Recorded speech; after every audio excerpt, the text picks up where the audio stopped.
Jesus said, "Very truly I tell you, I am the gate for the sheep, that they may have life and have it abundantly." Amen. Please be seated. If you happen someday to touch an electric fence, you'll get hurt. You may know this already, but I was at the farm the other day, helping out with some cows. It was a lot of fun.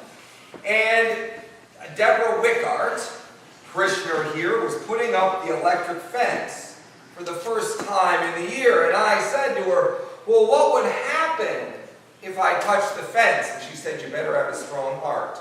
And I thought, we're not going to go there. Jesus said, "I am the gate.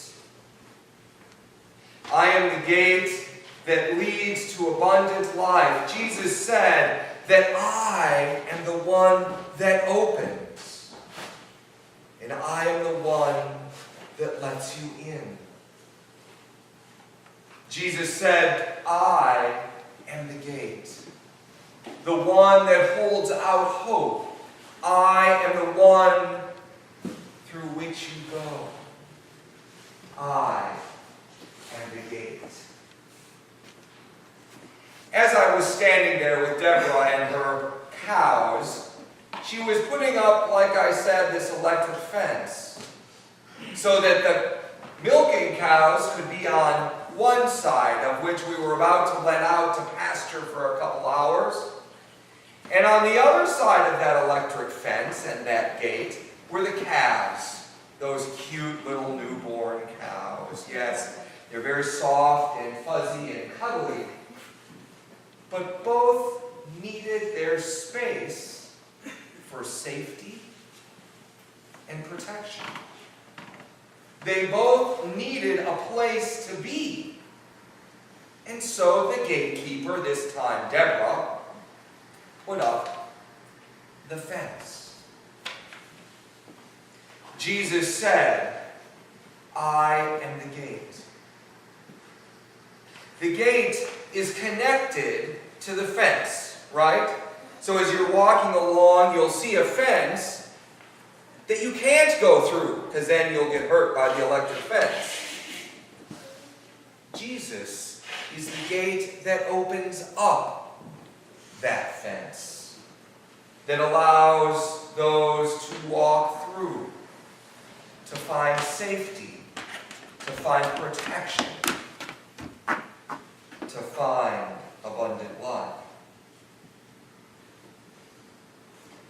One of the most famous of all American poems, "The Mending Wall" by Robert Frost. Some of you may know this poem. He said, as they're walking along with his neighbor, the farmer, "Good fences make good neighbors." I'm sure many of you remember that line. Good fences make good neighbors. There are two farmers walking along, mending a fence. Mending a fence where it says that even two could walk abreast from the winter and the spring heaves, and the rocks and the stones of the wall fell apart. So they would walk, and they wouldn't talk much, it said. They would just put the stones back up in place. They closed the gates. That fence, that wall that they walked along became strong and firm.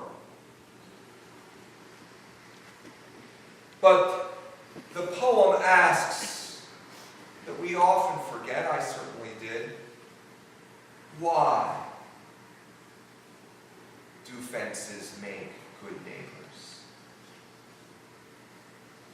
It isn't just that they do, but we must figure out why. Jesus says that he is the gate, and that he lets the sheep in and protects them from that which is not of God. Nowhere does Jesus say, build the fence. Nowhere does it say that we are the ones to build and mend and to put in place. In fact, Jesus says, I am the one that lets in. You in, and your brothers and sisters in, for safety, for wholeness, for love, and for protection.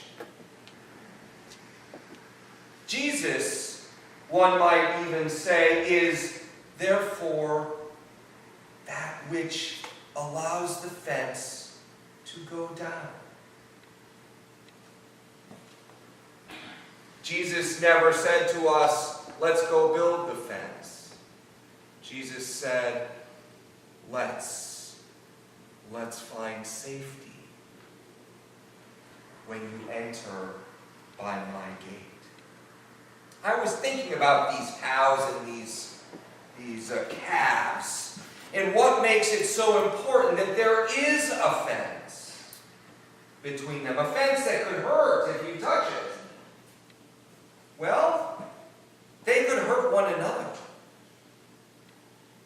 The calves are small and young and somewhat vulnerable.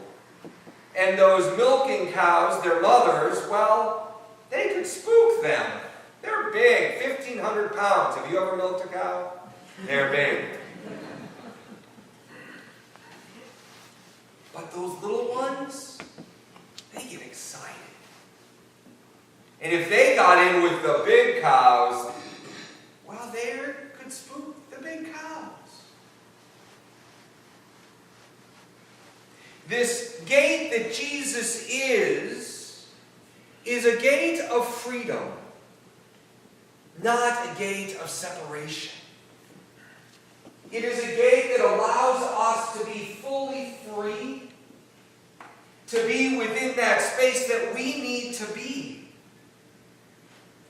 Not to wall off, but to find abundant life. These spaces, these fences allow for us to know God, to be with God, and to know each other, and to be fully ourselves. This past fall, I took a walk. Some of you may remember. It was a long walk. 272 miles to be exact on a walk. We saw 3 different kinds of walls. 3 different kinds of fences. One was similar to the one that Deborah Wickart puts up along the way that kept either the cows from getting us or us from getting to the cows. I still haven't figured out which way it is. And then there were those mending walls. Stones upon stones that have been there for centuries. And then there were walls that we were allowed to walk over with these big, gigantic set of stairs that allowed us the freedom to move from one side of the wall up and over into the next field, to the continuation, the freedom of the journey.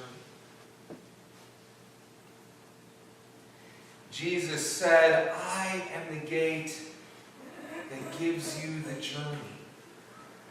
I am the gate that opens to the way of abundant life. I am the gate, not the wall, Jesus said.